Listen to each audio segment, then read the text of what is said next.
Just what you're holding to me alone.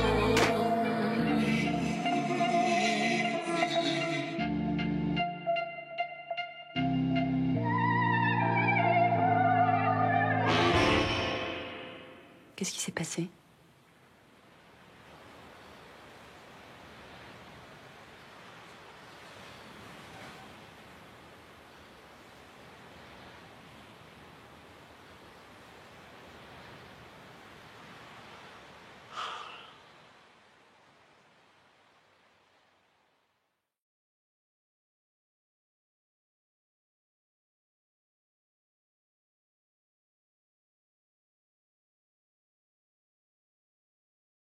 Une usure qui a grandi avec nous. Voilà. Ouais.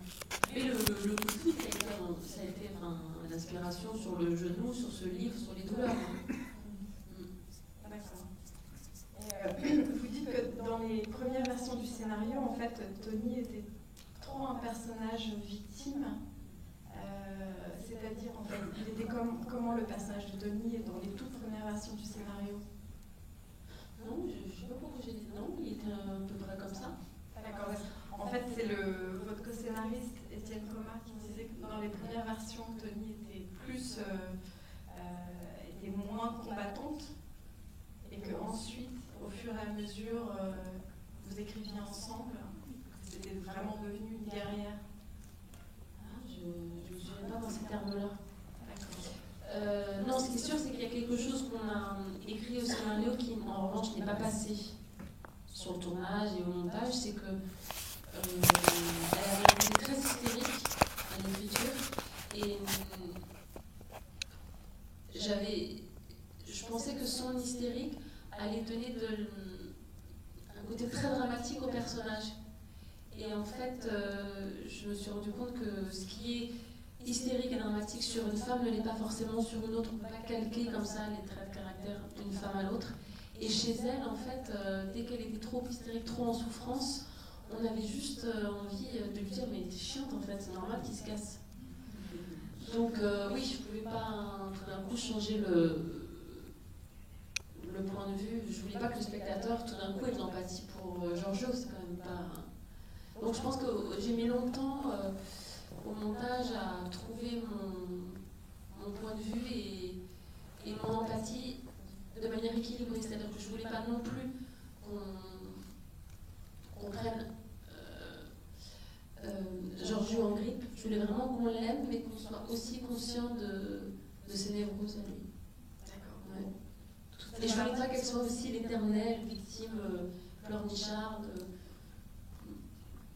Donc j'ai gommé en fait au montage toutes les scènes où elle était très très chaud, comme ça. Par exemple la scène où elle visite son appartement.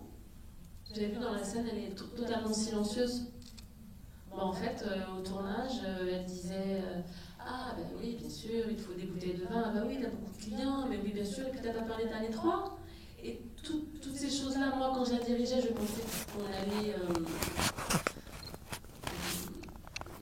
être pas bousculé, mais en empathie pour elle. Et en fait, on la prenait en grippe. Donc c'est pas ça qu'il faut faire, quoi. Je pense que c'est après, j'ai encore appris quelque chose de nouveau au cinéma, c'est que je pense que plus c'est retenu, plus il y a des chances qu'on prenne le personnage à notre cause, quoi. Et plus il dit stabiloter, crier, pleurer, etc., moins on a de chance que le spectateur soit avec nous. D'accord. Du coup, avec votre co-scénariste Étienne Comar, est-ce que vous n'étiez parfois pas d'accord en fait sur les réactions des personnages entre Tony et Giorgio? Est-ce que l'un prenait le camp, je caricature, de Tony et l'autre le camp de Giorgio? Non. Non, en revanche, on avait ce truc-là sur le tournage avec Vincent Cassel. Il était sans arrêt en train de défendre Giorgio. Ouais. C'est-à-dire concrètement, c'est-à-dire, je me souviens d'une fois, par exemple, où il disait mais qu'est-ce que c'est que ce procès que vous faites la Giorgio sur le fait qu'il y a une belle femme. Puis chacun, allez, c'est normal. Non, il y a eu 2-3 fois où il disait qu'il n'avait pas envie de jouer des scènes où il était trop un salaud. C'est vrai qu'il avait du mal. Mais je pense qu'il a. Au début, il le trouvait beaucoup plus. Il trouvait son personnage beaucoup plus un salopard que sur le plateau. Alors que j'avais pas changé. Mais en fait, il s'était tellement approprié le personnage, il était tellement rentré dedans que c'était lui, quoi. Genre, c'était lui après.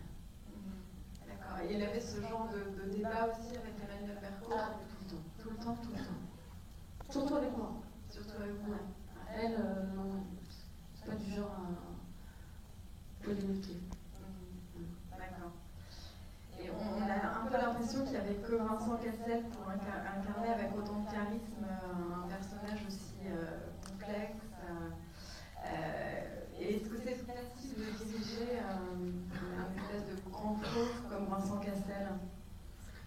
Alors oui et non, c'est-à-dire que oui, parce que je trouve que vraiment c'est un génie.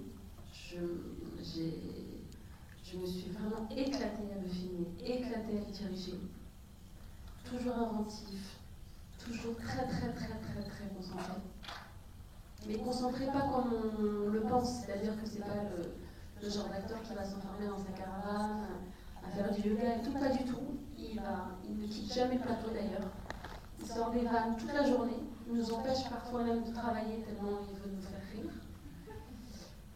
Et donc ça c'est le côté, il est facile à diriger. Et donc dans le côté pas facile, c'est quand même une star qui est très occupée et qui est très pressée, mais à un niveau, mais elle n'avait même pas idée, quoi. C'est-à-dire, quand je faisais 3 prises et que c'était bien, il disait bah, pourquoi on l'a refait? Je disais bah, on l'a refait parce qu'on ne sait jamais, on peut trouver mieux. Et puis cette phrase, j'ai pas trop aimé comment tu l'as dit, donc peut-être on l'a refait pour cette phrase-là. Il dit comme ça, c'est rien, on le fait en post-synchro. Post-synchro, c'est quand on le fait dans le noir, au micro, par-dessus un écran, une fois que le film il est monté, tout, c'est genre 8 mois après. Donc je disais, ben non, on est là, on est dans les temps et tout. Enfin, en sous-texte, ça veut dire, écoute, t'as pris ton chèque, t'es payé, donc maintenant tu vas rester. Donc ça, c'est vrai que c'est un peu oppressant. Et puis comme il le dit avec beaucoup de gentillesse à l'équipe, qu'il a un avion privé, un tournoi de surf, des enfants qu'il aimerait bien aller chercher dans la nuit, etc. Il le fait très habilement, jamais à moi directement, c'est toujours aux assistants. Donc les assistants, ils viennent me voir et ils me disent en fait, Vincent, il aimerait bien savoir si tu penses que tu peux terminer un peu plus tôt. Alors qu'il y a de me demander. Donc ça, c'est un peu oppressant, puis il faut un peu faire le dictateur sur le plateau et de dire à son équipe, attendez, il est engagé sur le film.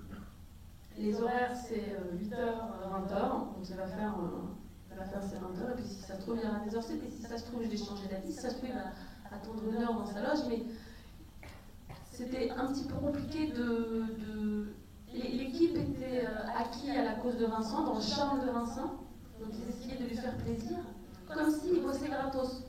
Vous voyez, comme s'il me faisait l'honneur de faire un petit court-métrage au festival de Clermont-Ferrand. Je disais, ben non, on va faire ça jusqu'au bout.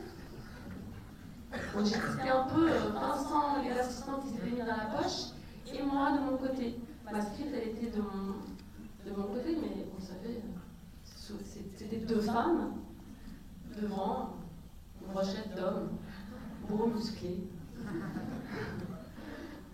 Donc voilà, donc oui et non.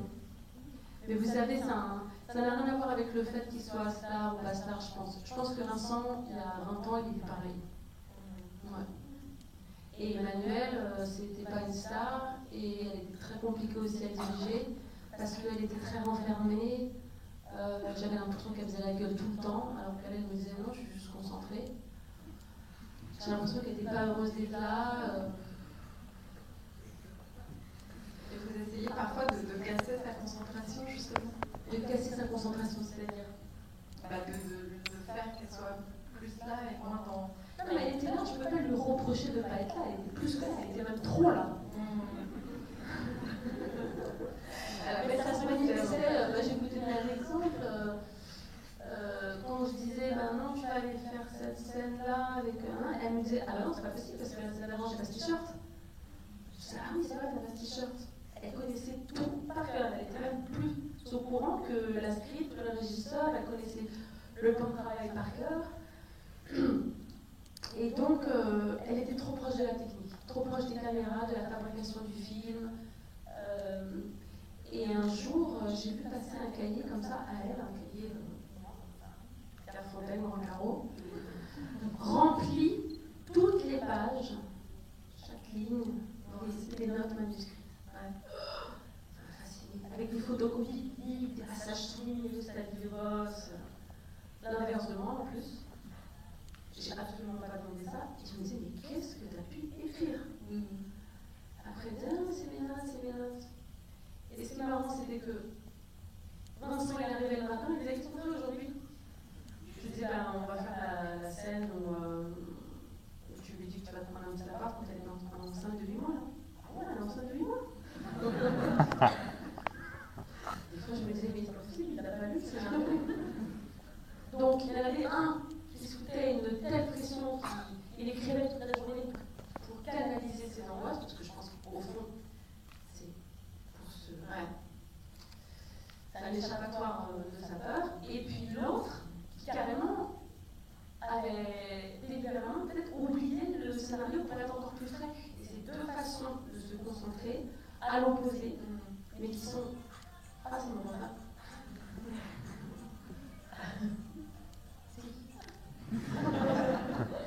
C'est qui?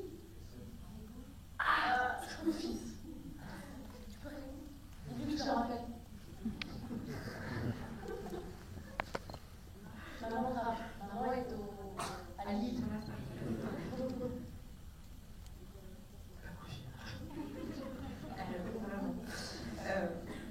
Et Vincent Cassel dit que vous mimiez beaucoup les scènes et parfois il avait l'impression de travailler avec Charlie Chaplin. C'est vrai ça? Ah non, il n'a pas dit Charlie Chaplin, mais qu'est-ce qu'il m'a dit? C'est pas comme ça, mais il fait sentir qu'il veut une réponse très courte.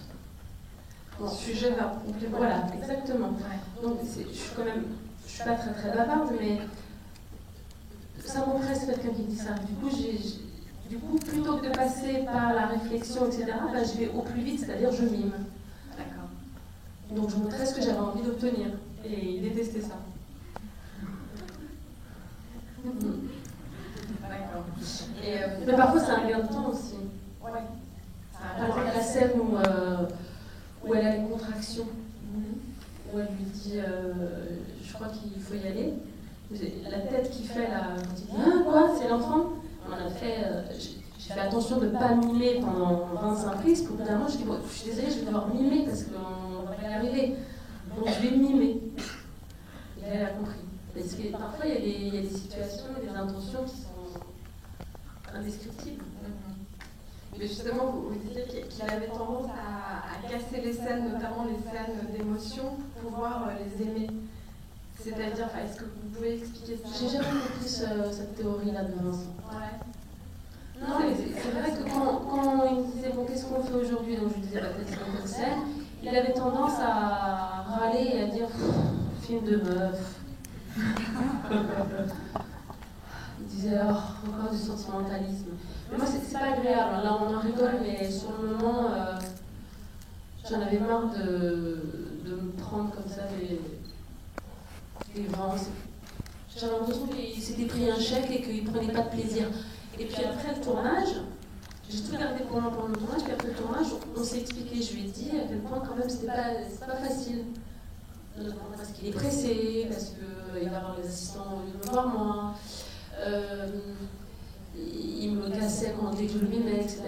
Et là, il a ouvert son cœur et puis il m'a expliqué sa théorie qu'il avait besoin de casser les scènes. Et c'est d'ailleurs ce qu'il a fait quand je lui ai donné le scénario pour la première fois.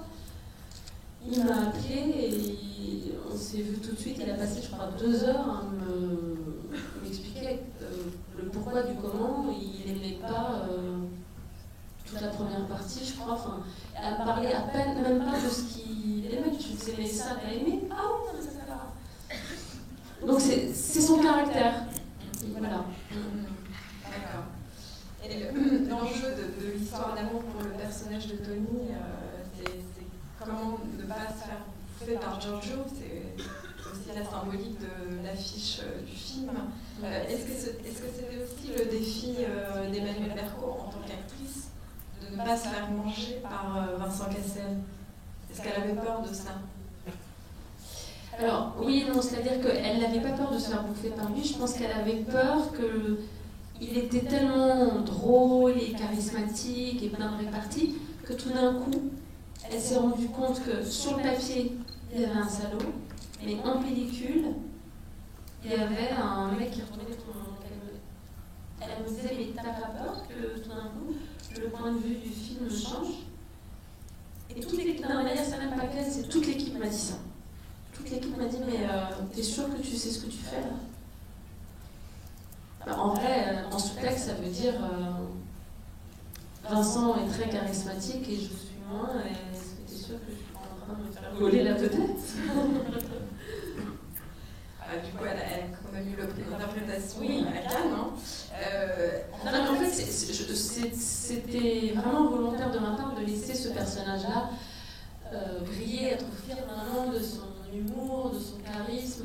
C'est l'histoire d'une fille qui ne comprend pas ce qu'elle fait dans les bras de cet homme. Donc tout d'un coup, la réalité rattrapait la fiction, enfin, rendait service à la fiction. C'est aussi l'histoire d'une fille qui sait aussi pas pourquoi je voulais faire du film avec elle. Donc tout ce qu'Emmanuel ressentait, je me disais que ça allait servir au personnage, au film. D'accord. Et quand est-ce qu'elle a découvert le film, Emmanuelle Berco? C'était à Cannes? Non, une semaine, je crois. D'accord. Et c'était quoi sa première réaction quand elle s'est vue comme ça? Elle a été devant moi, j'ai pas... Mais elle pleure très facilement, donc tout de suite j'ai senti qu'elle pleurait. Elle vous a rien dit de spécial? Elle m'a dit le pire c'est qu'on a envie qu'elle reste longtemps. Je crois que c'était elle qui m'a restée, elle a envie de se Et vous vous attendiez à ce prix d'interprétation? Vous voyez venir à Cannes? Ah non, pas du tout. Pas du tout? Pas du tout. D'accord. D'accord. Et juste pour parler de Louis Garrel, parce que c'est un... Et la réaction de Vincent était très forte quand il a vu le film. Ouais. Oui, parce que comme j'avais jusqu'à présent toujours vu quelqu'un qui cassait les scènes, cassait le film, toujours pressé, etc., je m'attendais à avoir Vincent complètement blindé sur ses émotions et dire ouais, super, ouais, ciao, on s'appelle. Et je dirais même que c'est sa réaction à lui qui m'a le plus touchée. Parce qu'il est. Il ne pouvait pas faire autre chose. Son cœur était à vif. Il se revenait et il n'est pas parlé. Elle avait des lunettes, il en avait complètement paumé. Et il m'a dit un truc très personnel à dire qui était par rapport à lui, sa vie. Mais c'était très bon. D'accord. Et par rapport au personnage de Louis Garrel, qui joue le frère de Tony, qui est un peu le Jimmy Cricket de l'histoire et qui apporte encore plus d'humour au film, je crois que vous lui aviez déjà proposé un rôle dans Focus. Oui. Et il avait dit ni oui ni non. Faut trancher. Et là, vous avez dû insister. Et là, je suis revenue à la charge. Ouais. En pensant qu'il allait encore refuser. Je crois que je me suis quasiment mis à genoux dans un restaurant. D'accord. En fait, avec lui, c'est très dur de. Une fois qu'il est sur la façon, ça va. Il va être là, il va être rigolo. Mais avant, c'est très compliqué. Il se réveille pas le matin et tout, c'est compliqué. D'accord. Il avait peur de quoi, là, concrètement? Je crois qu'il avait un peu peur de mon. Il avait aimé le police, mais il trouvait que par moments c'était un peu manichéen. Les chansons, Et je crois qu'il m'a même formulé, il m'a dit j'ai un peu peur du côté un peu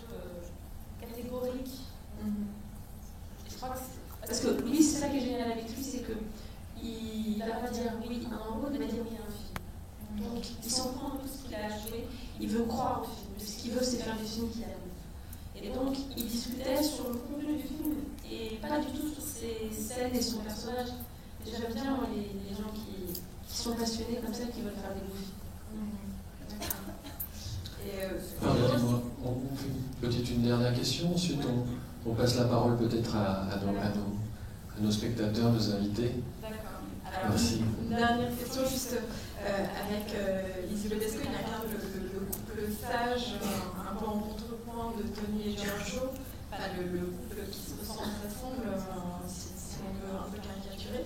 C'est la première fois que vous faites tourner votre sœur Isilde. Ça fait quoi de diriger sa propre sœur? Est-ce que c'est mieux de travailler Non, c'est un peu étrange. Ouais. C'est un peu une prolongation de nos rapports. C'est pas quelque chose de très agréable. D'accord. Est-ce que votre frère est au cadre aussi? Oui. Est-ce que ça fait quand même des raccourcis parce que vous connaissez bien et... C'est pas pareil que diriger quelqu'un. Ouais.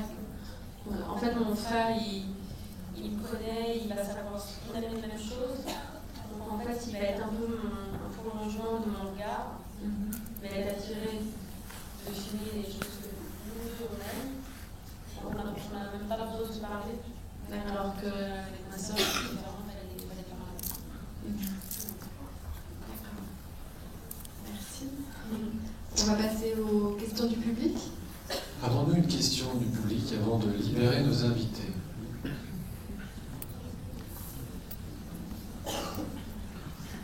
Madame, c'est à vous. Il est difficile de reprendre la parole derrière vous parce que ça a été un petit peu précis, mais surtout sur le jeu des acteurs. Donc là, Mewen, on n'a pas trop parlé des sentiments qu'on peut éprouver en tant que spectateur. Et je peux vous dire qu'il est difficile de rester de marbre. C'est pour ça que ça m'a un petit peu perturbé qu'on parle de la façon dont vous avez dû travailler avec les acteurs. Moi, si vous voulez, j'aime bien savoir comment il faut diriger les acteurs. Mais je pense que les personnes qui sont restées, c'est parce qu'on a été impressionnés. Et d'un côté, par ce démarrage fulgurant de drôlerie de scène dans un scénario superbement bien monté, imaginé. Et après, je veux dire, ça m'est surprise de savoir que ce film était passé en 2 heures. Il n'y a pas eu un moment inactif. Et je pense que, personnellement, j'ai été très touchée parce que je sais que la souffrance du corps, c'est une chose, mais la souffrance psychologique est terrible, peut-être encore plus difficile à soigner. Et j'ai peut-être pas tout à fait compris ce qui vous a inspiré ce type de scénario avec la personne qui l'a monté avec vous. Comment vous l'avez écrite, la personne qui l'a vue? Qu'est-ce qui m'a inspiré au départ? Oui, combien de temps vous avez mis pour imaginer cette histoire? Est-ce que c'est par observation de certaines choses que vous avez pu remarquer dans votre vie? Vous savez, l'inspiration, c'est quand même quelque chose d'assez mystérieux. Comme je vous disais tout à l'heure, sur mes films d'avant, il y a eu un jour où j'ai eu un déclic, un coup de foudre, tombé par hasard sur un documentaire sur la brigade des mineurs, etc. Là, sur celui-ci, c'est pas du tout pareil. Comme je vous disais, je pensais à un coup de foudre, et puis je me suis rendu compte que mes sens avaient évolué, je ne poussais pas de la même manière. Donc je me suis dit un jour, peut-être qu'il faut chercher l'inspiration différemment qu'avoir un coup de foudre. Et donc j'ai cherché dans mes rêves les plus fous quelles étaient les choses que j'avais envie de faire. Et j'avais toujours ce film en tête qui était une histoire d'amour passionnel. Et ça fait 10 ans qu'il était là, vous voyez, donc après pendant 10 ans ça s'est nourri, mais ça s'est nourri inconsciemment, c'était en fait le film que j'avais le plus envie de faire parce qu'il aurait dû être mon premier film, mais c'était aussi celui qui me faisait le plus peur parce que je pense que ça parlait d'amour et c'était quelque chose qui me faisait très peur. que peut-être c'était 2 personnes majeures et vaccinées qui sont consentants et qui y vont, donc il y a. C'est de l'amour. Si vous voulez, les films d'avant, c'était de l'amour aussi, mais c'était de l'amour. C'est les enfants, c'est la police, c'était quelque chose d'assez indiscutable. Or là, l'amour que ces 2 gens vivent est discutable. On peut sans arrêt faire des débats sur la façon dont Tony aime son homme, la façon dont Giorgio aime sa femme. C'est sans arrêt, c'est un mouvement perpétuel. Hier, je faisais un masterclass et il y a une jeune fille qui a dit moi j'ai l'impression que Giorgio n'aime pas sa femme, il n'est pas amoureux d'elle. Eh bien, je me suis permise de lui dire, et je pense que c'est une projection de ce que vous êtes en train de me livrer. Je pense qu'il y a une façon d'aimer et d'être aimé. Je pense qu'il y a l'amour et il y a le bonheur. Les 2 là ne se donnent pas toujours la main. En ces cas, c'est merveilleux. Mais très souvent, on rencontre des gens qui sont amoureux mais pas très heureux, et puis des gens heureux mais pas très amoureux. Enfin, c'est un sujet qui me passionne, qui passionne plein de gens, et c'est un sujet d'adulte en fait. Or, peut-être que les films que j'ai faits avant étaient des films un peu plus immatures, en tout cas avec, qui parlaient d'une quête d'amour plus infantile. Et donc, je ne sais pas si je réponds à votre question. Oui. Vous disiez qu'on a trop parlé des acteurs et pas assez du travail que vous avez eu pour réaliser intellectuellement comment l'inspiration. Mais moi j'ai adoré, voilà, c'est ça que je veux dire, ce scénario au départ est tellement drôle qu'on est obligé de craquer pour les 2. Pour les 2, il n'y a pas de souci.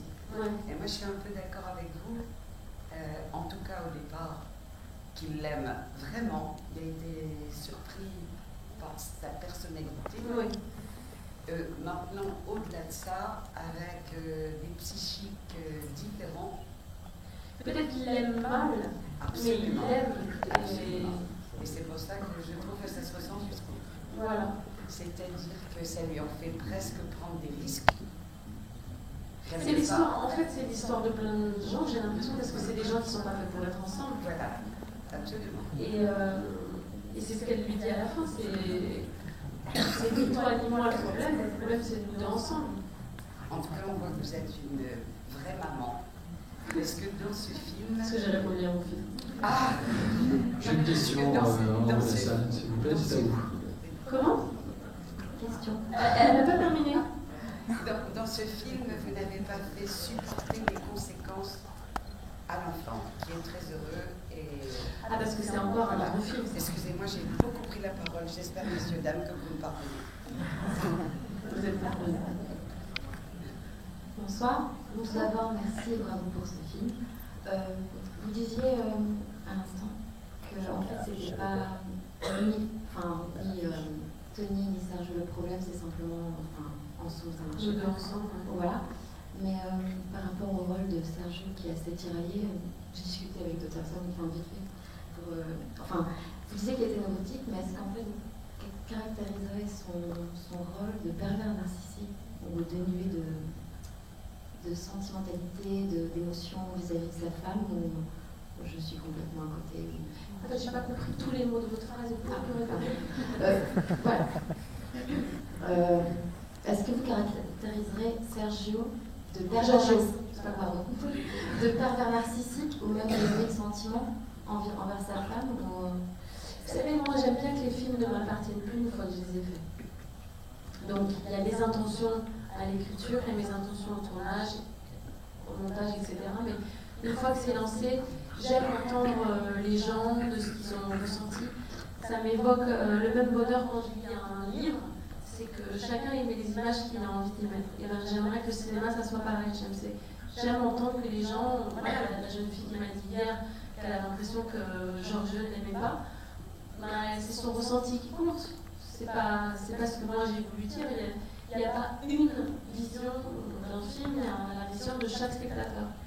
Donc, si vous pensez que c'est un pervers narcissique, je ne peux pas aller à l'encontre de votre ressenti. Et puis de toute façon, je pense qu'on est toujours le pervers de quelqu'un.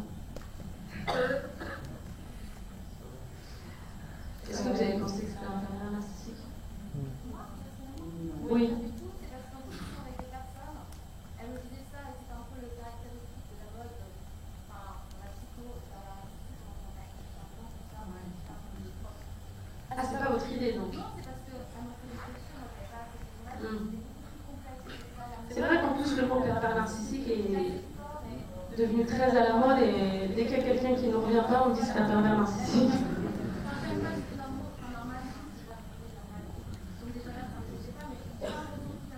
Ouais. C'est ça. Bien sûr. Il n'y en a pas une qui est plus aimable et noble qu'une autre, malheureusement, c'est ce qu'on fait avec ce moment-là. Merci pour ce très beau film d'amour passionnel. Vous êtes où? Je suis là. Ah oui, voilà. Moi, j'ai juste une petite question.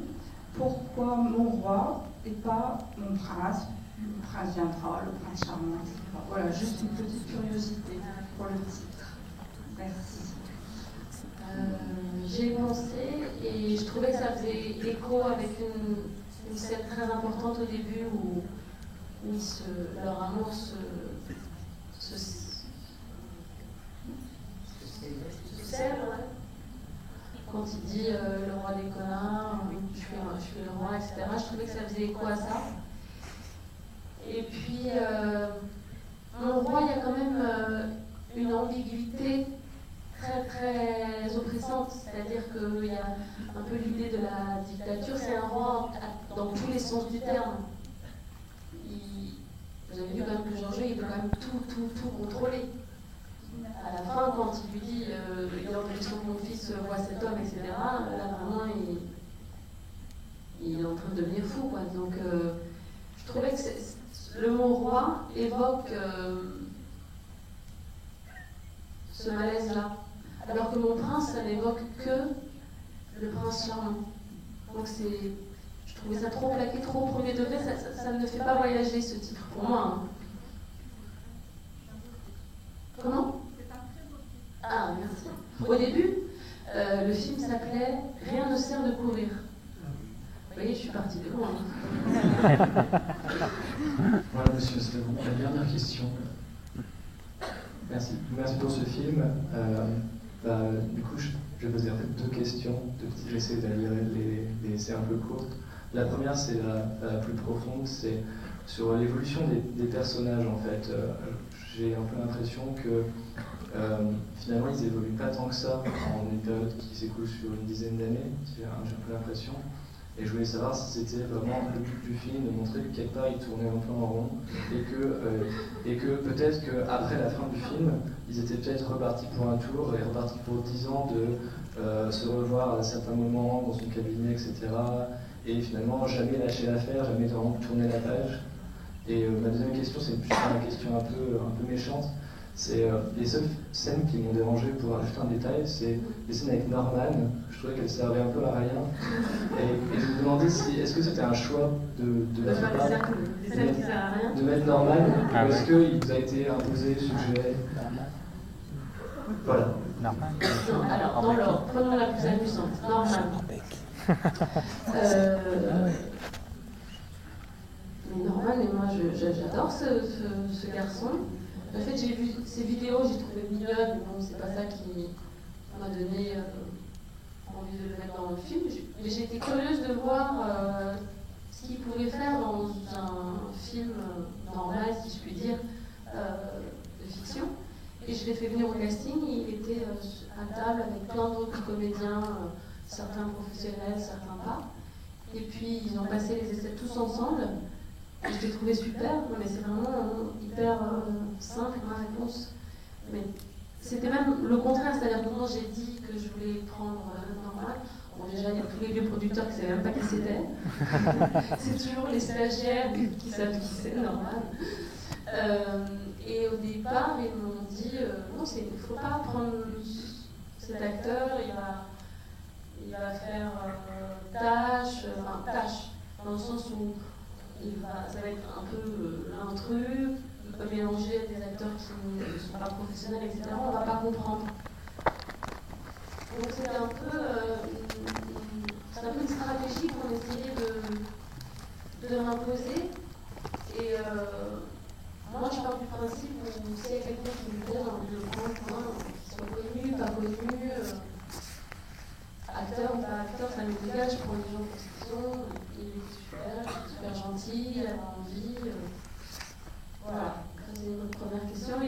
deuxième, c'est le temps sur les personnages, l'évolution.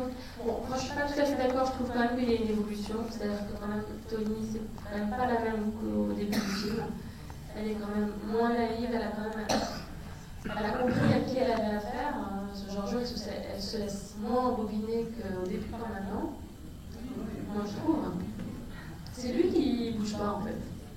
C'est lui qui est toujours à 50 ans borné avec sa façon de gérer son argent, ses amis, drogue, alcool, etc. Ah, mais ça, vous me parlez de vous là. Je fais un peu la psy-comptoir, mais il y a des gens qui me disent ah ben non, elle n'aime plus, elle a la tendresse, mais c'est fini. Et lui, il a l'air de l'aimer et de partir en colère. Vous savez, cette fin, c'est ça qui est génial de parler avec les gens, c'est que chacun il voit en fonction de son état émotionnel. Vous pensez qu'elle t'aime, il y en a d'autres qui ne le pensent pas. Bien. Merci beaucoup, mesdames. Merci Maïwenn pour ce